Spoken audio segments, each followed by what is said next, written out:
Assalamualaikum warahmatullahi wabarakatuh. Perkenalkan, saya Dian Sugiyarti. Saya adalah dosen Universitas Terbuka Program Studi Ekonomi Syariah. Saya mengampu mata kuliah Perbankan Umum dan Syariah. Nama lengkap saya Dian Sugiyarti, SPD MSI. Saya mengampu mata kuliah Perbankan Umum dan Syariah dengan kode EKSA 4406.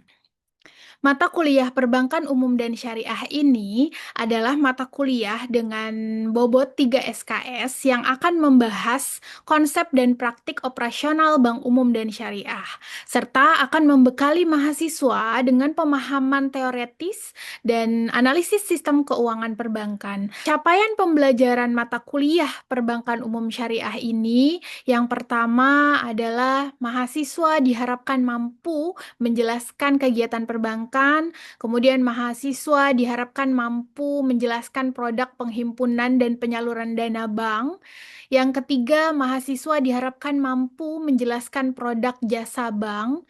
Yang keempat, mahasiswa diharapkan mampu menganalisis sistem dan perhitungan bagi hasil penghimpunan dana pada bank syariah. Kemudian yang kelima, capaian pembelajarannya adalah mahasiswa diharapkan mampu menghitung penetapan nisbah bagi hasil dan margin keuntungan pembiayaan. Kemudian yang keenam, mahasiswa diharapkan mampu menguraikan mekanisme kredit dan pembiayaan dalam praktiknya. Yang ketujuh, mahasiswa mampu menganalisis pengelolaan risiko pada bank. Dan yang terakhir adalah mahasiswa diharapkan mampu menganalisis laporan keuangan bank. 8 indikator ini adalah capaian pembelajaran mata kuliah pada Perbankan Umum Syariah dengan kode EKSA 4406. Oke, kemudian apa saja materi pembelajaran yang akan dipelajari pada mata kuliah Perbankan Umum dan Syariah? Yang pertama ada materi mengenai kegiatan perbankan. Kemudian yang kedua ada produk penghimpunan dana bank. Yang ketiga ada produk penyaluran dana bank. Yang keempat ada produk jasa bank. Yang kelima ada sistem dan perhitungan bagi hasil penghimpunan dana pada bank syariah. Yang keenam ada penetapan nisbah bagi hasil dan margin keuntungan pembiayaan. Yang ketujuh ada mekanisme kredit dan pembiayaan dalam praktik. Yang kedelapan pengelolaan risiko pada bank, laporan keuangan bank.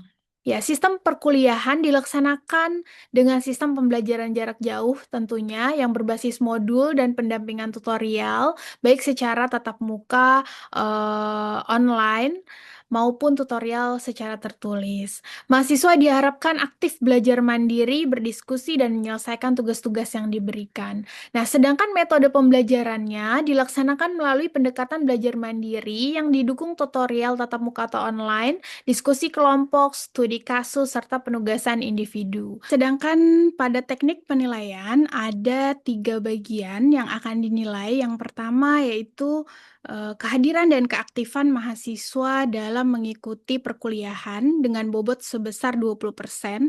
Nah, penilaian ini didasarkan pada kehadiran mahasiswa dalam 16 kali pertemuan atau 8 minggu pada sesi sinkronus ataupun asinkronus.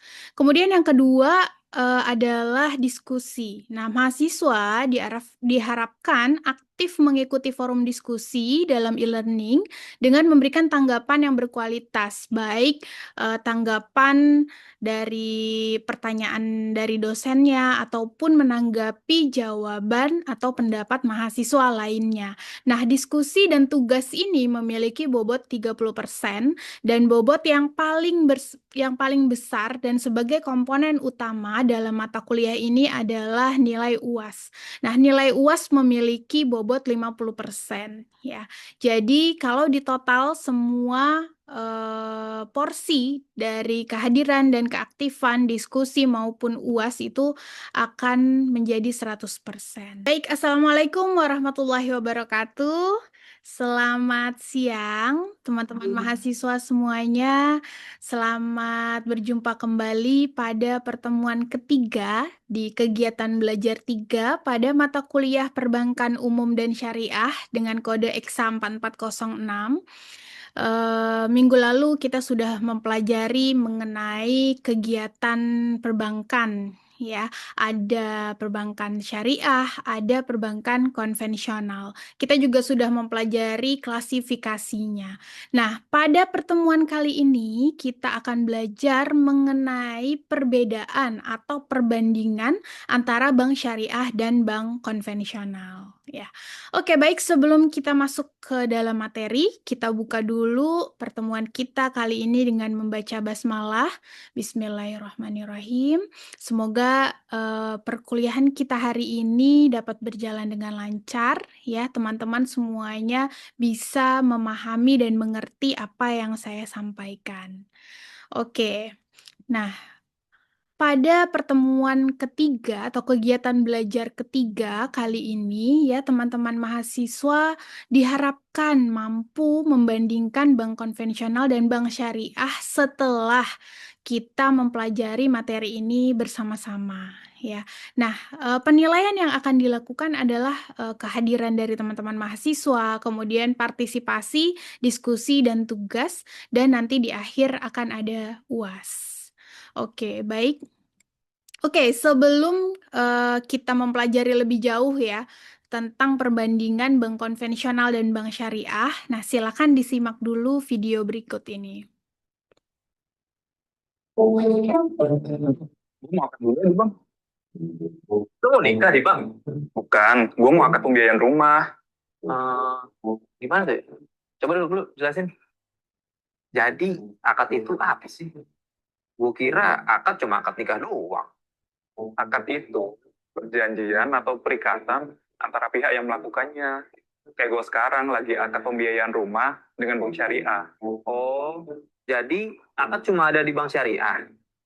Semua transaksi keuangan, baik konvensional maupun syariah, ada akadnya, bro. Bedanya, di keuangan syariah, akad yang digunakan nggak boleh mengandung unsur yang dilarang seperti riba, goror, atau maisir. Oh gitu. Gue juga mau akad deh. Akad apaan? Akad jemuran. Itu akad.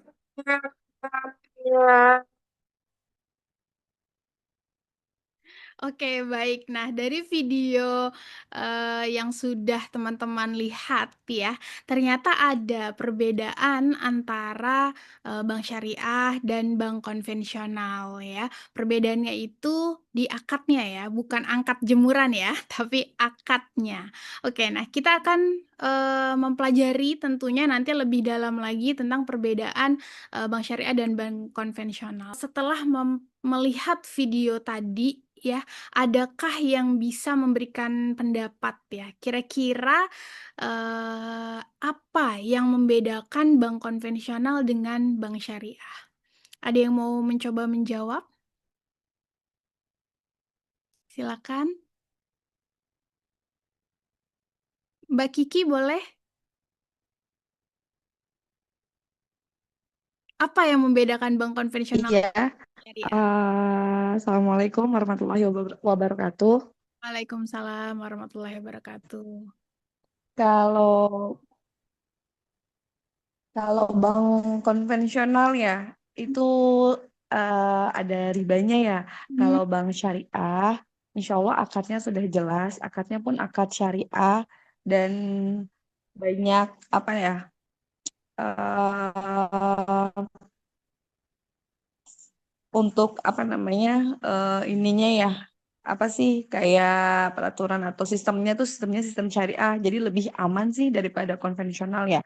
Kalau konvensional kan ininya ya bunganya ribanya itu ada ya. Oke, baik.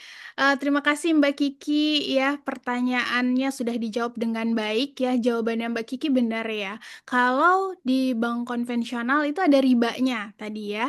Kalau di bank syariah itu lebih terjaga sistemnya dari menjauhi riba gitu lah, ya. Istilahnya menjauhi riba karena ada pengawasnya dan lain sebagainya, ya. Bagus sekali ya Mbak Kiki, ya. Oke, kemudian apakah bank syariah sama saja dengan bank konvensional? Nah, ini mungkin pertanyaan-pertanyaan yang banyak diajukan oleh masyarakat gitu, yang berkembang di masyarakat. Bank syariah tuh sama aja loh sama bank konvensional gitu, sama-sama cari untung gitu kan, sama-sama sama-sama ada tambahannya gitu. Cuma bedanya ya udah, cuma beda istilah aja gitu. Nah, itu yang beredar di masyarakat. Itu pertanyaan-pertanyaan yang perlu kita jawab ya teman-teman semua sebagai sumber daya insani tentunya. Jangan sampai kita sebagai sumber daya insani tidak bisa menjawab atau bahkan mengiyakan, oh iya memang bank syariah sama bank konvensional tuh sama aja. Gitu ya, jangan sampai seperti itu. Oke, sekarang kita lanjut. Nah, ini adalah materi utama kita hari ini, perbedaan bank syariah dan bank konvensional. Ternyata ya, banyak loh perbedaan bank syariah dan bank konvensional ya, tidak hanya dilihat dari sisi ribanya. Nah, sekarang kita lihat ya. Yang pertama, dari sisi investasi. Ya, bank syariah itu hanya berinvestasi pada usaha yang halal, sedangkan bank konvensional itu berinvestasi ke semua perusahaan, ya, ke semua sektor. Mau yang halal, mau yang haram, itu bank konvensional tidak melihat itu. Tapi bank syariah itu melihat bagaimana usaha yang dapat dibiayai oleh bank syariah, gitu. Ya, bank syariah tidak akan membiayai perusahaan-perusahaan rokok, misalnya, perusahaan-perusahaan minuman keras, dan perusahaan-perusahaan lain yang non halal gitu ya, yang tidak halal membiayainya atau tidak boleh, justru ya tidak boleh membiayainya gitu. Itu perbedaannya ya, terletak dari investasi. Oke, nah yang kedua ya, bank syariah itu memiliki sistem bagi hasil, margin, dan fee ya namanya. Jadi keuntungan bank syariah itu didapatkan dari bagi hasil, dari margin ya, dan fee, atau nanti teman-teman akan belajar yang namanya ujroh ya, atau sewa gitu. Nah, sedangkan di dalam bank konvensional ya hanya dikenal dengan bunga. Jadi kalau kita ke bank konvensional mau kredit gitu ya di bank konvensional pasti akan dikasih tahu gitu. Ini bunganya 10%. Tapi kalau di bank syariah ya kita akan mendapatkan beberapa pilihan akad. Ada yang pakai sistem bagi hasil gitu. Nah, bagi hasil ini juga tidak menggunakan bunga. Nantinya akan diinfokan oleh bank syariah berapa nisbahnya. Nisbah itu adalah porsinya, berapa porsinya. Kemudian berapa margin keuntungan bank syariah gitu ya. Jadi tidak menggunakan sistem bunga. Oke, kemudian yang ketiga ya, berdasarkan besaran keuntungannya ya. Kalau bank syariah itu besaran bagi hasilnya berubah-ubah sesuai kinerja usaha kalau menggunakan sistem bagi hasil. Ya, sedangkan di dalam bank konvensional itu bunganya itu biasanya tetap ya, misalnya bunganya 10%, ya udah dia akan 10% gitu. Ya, itu beda porsi antara bagi hasil bank syariah dan bunga di bank konvensional. Kemudian yang keempat, dari orientasi mencari keuntungannya. Kalau di bank syariah ya orientasinya adalah maslahah atau kebahagiaan dunia dan akhirat. Jadi di bank syariah ini ya mengutamakan bagaimana nasabah ya itu dapat dimudahkan, bagaimana bank syariah juga dapat memudahkan gitu ya. Yang tujuan utama dari bank syariah itu mencapai kemaslahatan bersama gitu. Nah, sedangkan di dalam bank konvensional itu tidak melihat bagaimana nasabah itu bisa sejahtera. Sejahtera di sini maksud sejahtera secara duniawi dan secara ukhrawi ya. Kan kalau kita sebagai umat muslim gitu ya, kita kan diminta untuk menjauhi riba. Ya, kalau kita tidak menggunakan sistem riba tadi, maka kita akhiratnya ya akan dapat. Itu yang disebut dengan maslahat tadi. Kita akan mendapatkan keberkahan. Nah, ini orientasi dari bank syariah. Sedangkan di dalam bank konvensional itu mereka hanya memikirkan keuntungan duniawi saja gitu. Jadi bank konvensional itu tidak melihat gitu bagaimana berinvestasi itu di usaha-usaha yang halal gitu. Tapi bagaimana supaya bank konvensional itu mendapatkan keuntungan yang besar gitu dimanapun usahanya. Nah, itu beda dari orientasi keuntungannya. Oke, kemudian dari sisi kemitraan antara nasabah dengan bank. Ya, kalau di bank syariah, pola hubungannya adalah mitra. Ya, jadi bank syariah dengan nasabah itu hubungannya kemitraan. Ya, tadi ya, kalau hubungan kemitraan usaha ya, bank syariah membiayai usaha nasabah itu kan mitra ya. Nanti ada bagi hasilnya. Berapa bagi hasil bank syariah sebagai investor, berapa bagi hasil nasabah sebagai pelaku usahanya. Nah, itu hubungannya kemitraan. Sedangkan pola hubungan bank dan nasabah pada bank konvensional itu hubungannya debitur dan kreditur. Ya, karena bank konvensional itu menganggap nasabah minjem uang gitu. Ya. Oke, kemudian yang terakhir perbedaannya adalah di bank syariah itu ada pengawasan syariahnya yang disebut DPS atau Dewan Pengawas Syariah. Sedangkan di bank konvensional itu tidak ada. Apa fungsi dari DPS di dalam bank syariah? Fungsinya untuk mengawasi apakah bank syariah ini sudah sesuai jalannya dengan syariat gitu, dengan fatwa-fatwa MUI. Apakah bank syariah ini sudah membiayai usaha-usaha yang halal saja gitu. Nah, ada. Oke, ini adalah perbedaan bank syariah dan bank konvensional ya dari 6 faktor ya. Sampai sini mungkin ada pertanyaan dari teman-teman? Boleh? Iya Bu, kalau akad-akad di bank syariah itu banyak ya? Pertanyaan yang bagus ya. Akad-akad di bank syariah itu banyak tentunya ya. Nah, kita sebagai nasabah pasti akan bingung ya. Nantinya pasti akan dijelaskan oleh apa ya, oleh customer service di bank syariah kalau kita bertanya ya. Nah, materi akad ini sebenarnya ada di materi selanjutnya, teman-teman, tapi secara garis besar secara umum, akad-akad di bank syariah itu sama seperti akad-akad yang ada di apa ya di ekonomi syariah ya. Ada akad mudarobah. Mudarobah itu adalah akad bagi hasil. Kemudian ada akad murabahah. Nah, murabahah ini adalah akad jual beli ya. Ada juga yang namanya akad ijaroh ya, sewa menyewa ya. Nah, ada juga di bank syariah yang namanya akad istisna. Oke, baik. Terima kasih Mas Robi pertanyaannya. Oke, teman-teman, kalau tidak ada pertanyaan lagi ya. Nah, ini ada sebuah kasus ya. Teman-teman bisa menjawabnya setelah pembelajaran selesai. Teman-teman bisa menganalisa kasus ini, menjawab kasus ini, kemudian nanti teman-teman bisa upload ya di e-learning. Oke, nah kasusnya adalah seorang nasabah bernama Budian ingin membeli sepeda motor seharga 25 juta. Ia mempertimbangkan dua pilihan pembiayaan melalui bank konvensional dan bank syariah. Nah, di bank konvensional ia ditawari kredit dengan bunga tetap 10% selama 1 tahun. Yang berarti ia harus membayar kembali totalnya sebanyak 27,5 juta. Nah, sementara itu di bank syariah ia ditawarkan pembiayaan yang namanya murabahah, di mana bank membeli motor terlebih dahulu, lalu menjual kepada Ibu Dian dengan margin keuntungan yang tetap.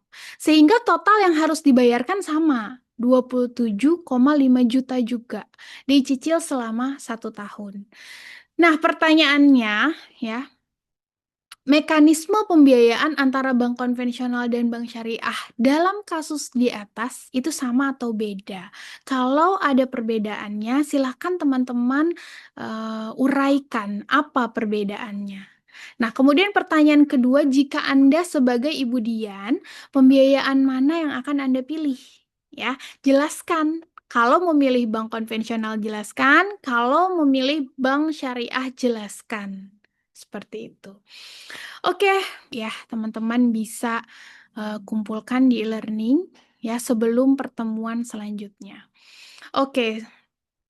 Oke, untuk mengakhiri perkuliahan kita hari ini, ya kesimpulannya, bank syariah dan bank konvensional itu berbeda secara prinsipil, bukan hanya dari istilah, tetapi dari filosofi, akad, dan tata kelola. Nah, kita sebagai sumber daya insani, ya, calon-calon praktisi ekonomi syariah tentunya perlu memahami perbedaan ini secara mendalam. Oke, teman-teman semuanya, teman-teman bisa memperkaya diri, ya, menambah wawasan teman-teman semua dengan cara membaca buku modul yang telah disediakan ya oleh UT. Kemudian bisa juga melihat OER yang sudah dilampirkan di dalam e-learning ya, dan jangan lupa menjawab pertanyaan-pertanyaan yang ada di akhir kegiatan belajar. Oke, teman-teman semuanya, terima kasih atas kehadirannya hari ini. Kita akhiri pertemuan kita kali ini dengan membaca hamdalah. Alhamdulillahirrabbilalamin. Sampai jumpa di pertemuan keempat. Oke. Assalamualaikum warahmatullahi wabarakatuh.